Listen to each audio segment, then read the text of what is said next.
Neste domingo, nós estaremos dando continuidade à história de Paulo, né?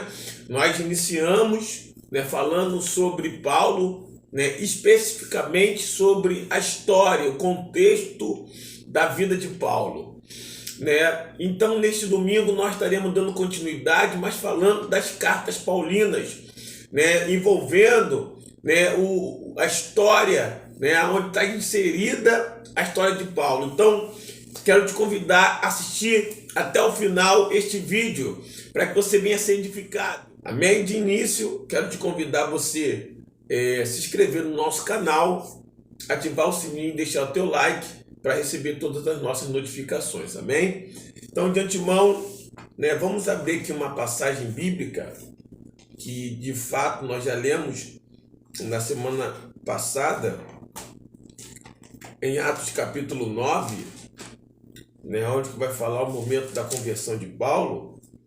Porém, tem aqui o versículo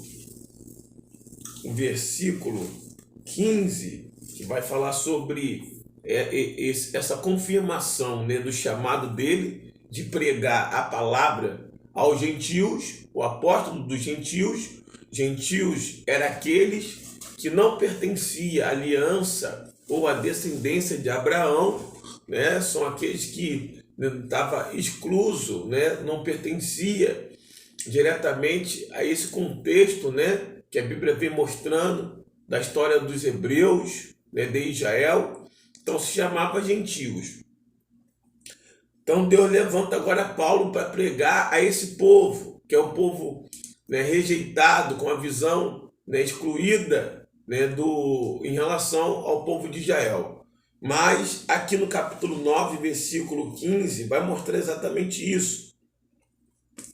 E disse-lhe, porém, o Senhor: vai, porque este é para mim um vaso escolhido para levar o meu nome diante dos gentios, dos reis e dos filhos de Israel, e lhe mostrarei quanto deve padecer pelo meu nome.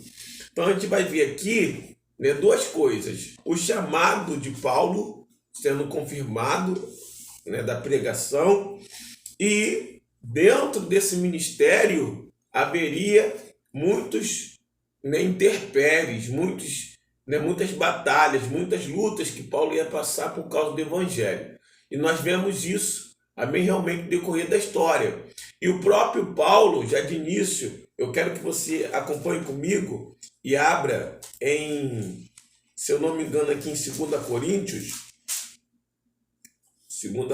capítulo 11, versículo 23, exatamente o título é o sofrimento de Paulo por amor do evangelho, a partir do versículo, 2 Coríntios 11, a partir do versículo 16, vai relatar sobre isso, sobre este título, sobre o sofrimento de Paulo por amor do evangelho. E aqui no versículo 23, ele vem fazer esta lista, ele vem listar esses momentos de sofrimento que ele passa no evangelho por causa da palavra de Deus. Duas coisas que foi confirmado. Então, nós vemos aqui ele listando a respeito disso. Ele vai dizer assim, são ministro de Cristo, falo como fora de mim, eu ainda mais, em trabalhos muito mais, em açoites mais do que eles, em prisões muito mais, em perigos de morte muitas vezes. Recebi dos judeus 5 quarentenas de açoite menos uma. 3 vezes fui açoitado com vara. Uma vez fui apedrejado, 3 vezes sofri naufrágio. Uma noite e um dia passei no abismo. Em viagem muitas vezes, em prisões de rios, em perigo de salteadores, em perigos da minha nação, em perigo dos gentios, em perigo na cidade, em perigo no deserto, em perigo no mar, em perigo entre os falsos irmãos, em trabalhos, em fadiga, em vigílias, muitas vezes em fome, em sede, em jejum, muitas vezes em frio e nudez. além das coisas exteriores que me oprimem cada dia, o cuidado de todas as igrejas, amém? Então você vai ver aí o quanto, né, o apóstolo Paulo vai sofrer, né, em prol do evangelho, amém, de Cristo, nesse chamado, dessa obra que Deus escolhe ele. E aí, só que me chama a atenção, que as cartas do apóstolo Paulo vai mostrando esta personalidade, vai mostrando esta maturidade espiritual. Cada carta que ele escreve, né, de ensino, instruindo o povo, a gente vê que independente desse ministério que ele está passando, que envolve sofrimento e luta, ele continua mantendo uma postura. Isso que me chama a atenção.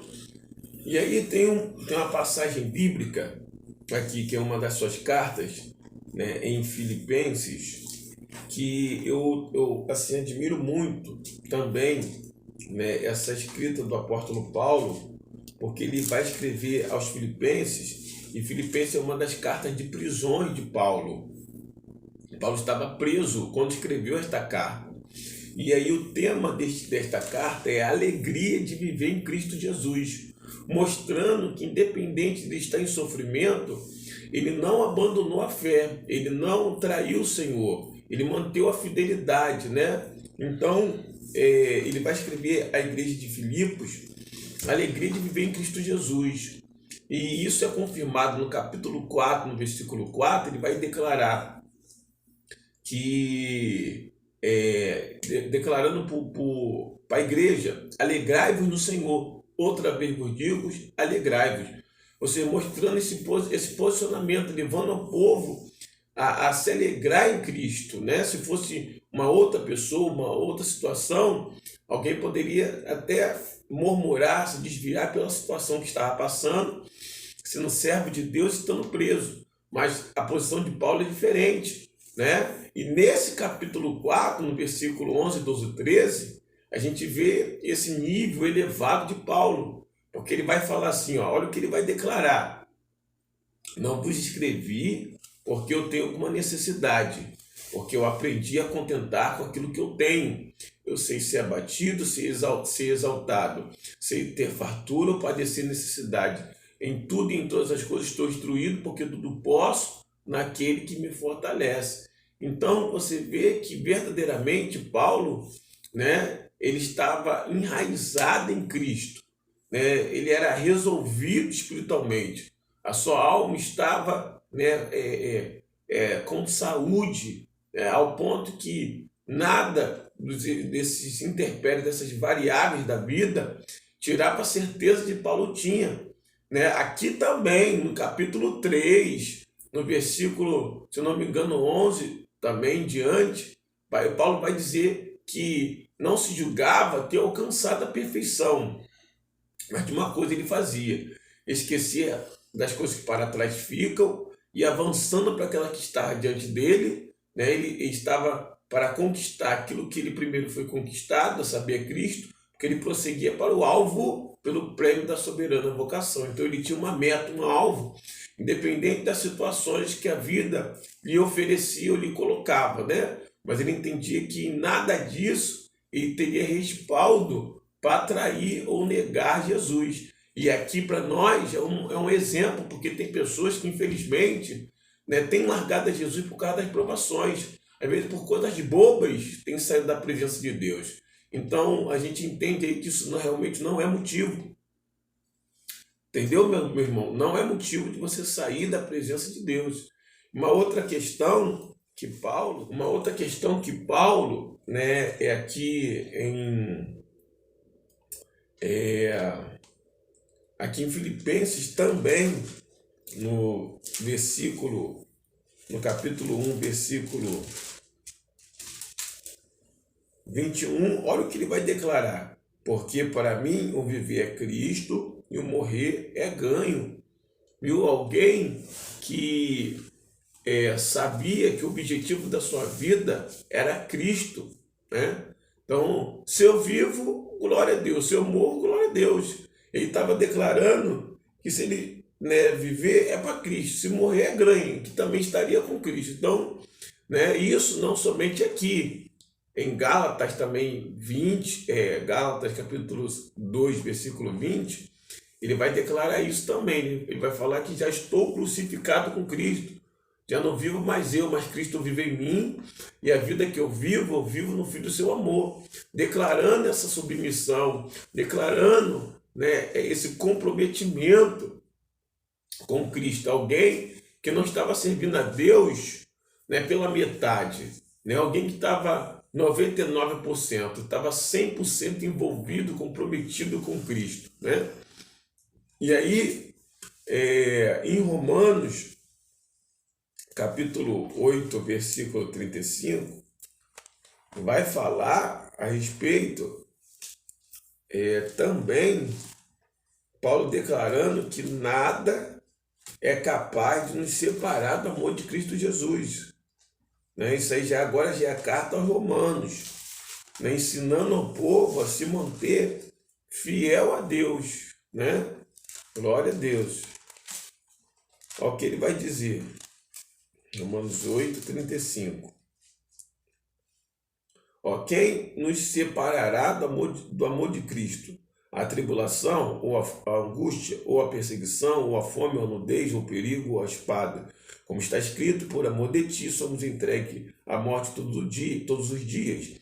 Fomos reputados como ovelha para o matadouro, mas em todas essas coisas somos mais do que vencedores por aqueles que nos amou.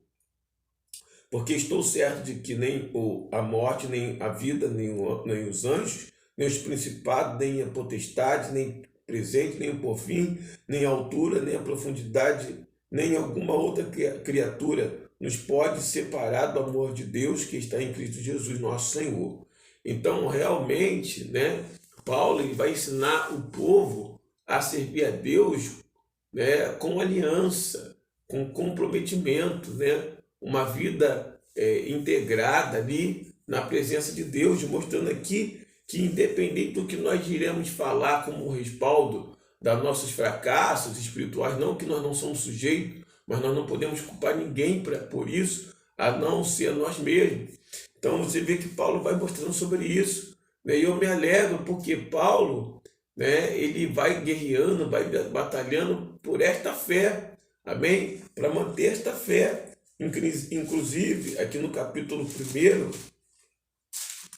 ele vai declarar isso. Capítulo 1, no versículo 16 e 17, mais especificamente aqui no 17, ele vai falar assim, porque nele se descobre a justiça de Deus de fé em fé, como está escrito, mas o justo viverá pela fé. Amém?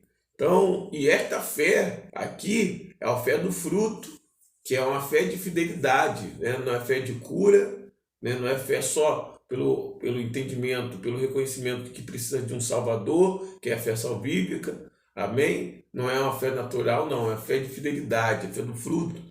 E aí você vai ver que em Hebreus, alguns estudiosos vão dizer que a escrita de Hebreus, né, não tem uma autoria direta a Paulo, porque realmente assim não foi registrado. Mas outros confirmam que foi Paulo pelas palavras, pela a linguagem ser semelhante, e para conhecer esses ritos ou rituais, né, do Antigo Testamento, tinha que ser realmente um fariseu, tinha que ser alguém que era estudioso das leis, né, judaizantes. Amém? Que Paulo, ou seja, Paulo era um desses, né? E aí no capítulo 10, versículo 36, ele vai declarar isso. Porque necessitar de paciência, para que depois de ter feito a vontade de Deus, possais alcançar a promessa. Porque um pouquinho de tempo que é de vir virá e não tardará. E o justo viverá pela fé, e se ele recuar, minha alma não tem prazer nele. Mas nós não somos daqueles que recuamos para a perdição, mas cremos para a conservação da alma, viu? Então, né, guarda a tua fé. Esta é a vitória que vence o mundo, a nossa fé. Amém? Né? E Paulo vai declarar isso em 2 Timóteo 4, 7, que ele combateu o bom combate, completou a carreira e guardou a fé. Né? Já agora a coroa da justiça me está reservada, não somente a mim, mas todo aquele que ama a sua vida. Então, na verdade, Paulo vai nos ensinar a guerrear, porque o céu é tomado à força, e no final ainda perseverar, mantendo, segurando a fé, que é o que nos, né, vai fazer com que nós realmente, né, alcançamos a nossa salvação. Amém? Então, para concluir esse estudo, porque tem muitas coisas ainda que a gente poderia estar citando, mas de antemão, para a gente estar concluindo, também está em 1 Tessalonicenses, né, que vai falar sobre Paulo declarando sobre a volta de Cristo em relação, amém, ao momento do arrebatamento da igreja. E ele vai falar para nós não sermos ignorantes a respeito daqueles que dormem, porque na verdade é 1 Tessalonicenses, capítulo 4, isso, versículo 13. Ele vai falar para nós não sermos ignorantes a respeito daqueles que dormem, mas, né, crermos que aqueles que morreram em Cristo ressuscitarão primeiro, e nós que estamos vivos seremos transformados num corpo incorruptível de glória, amém? E encontraremos com Jesus nos ares. Então, essa é todo o motivo de estarmos passando por provações, né, em prol do Evangelho, em prol da palavra, em prol a Cristo, mas mesmo assim não negar a nossa fé, para que no final nós venhamos receber da coroa da vida e estarmos morando com Cristo na eternidade. Né? Aqui tem um passo a passo de Paulo, né, decorrente aí, envolvendo, né, várias igrejas. Claro que tem muita coisa a ser falada, inclusive 1 Coríntios 15, 51 vai falar sobre o piscar de olhos, que ele vai vir no piscar de olhos, vai mostrar aqui em 1 Coríntios, né, que receberemos um corpo, né, glorificado. Enfim, então o intuito é esse, de você entender que você precisa só parar quando chegar no final. Amém? Então pega esta palavra aí, Deus te abençoe. Amém? Mais um estudo. Amém? Agora dando continuidade à história de Paulo, falando exatamente dessas cartas paulinas. Amém? Deus te abençoe. Fica na paz do Senhor. Amém? Até domingo que vem, em nome de Jesus. Seja dependente de Deus. Amém? Deus abençoe. Fica na paz.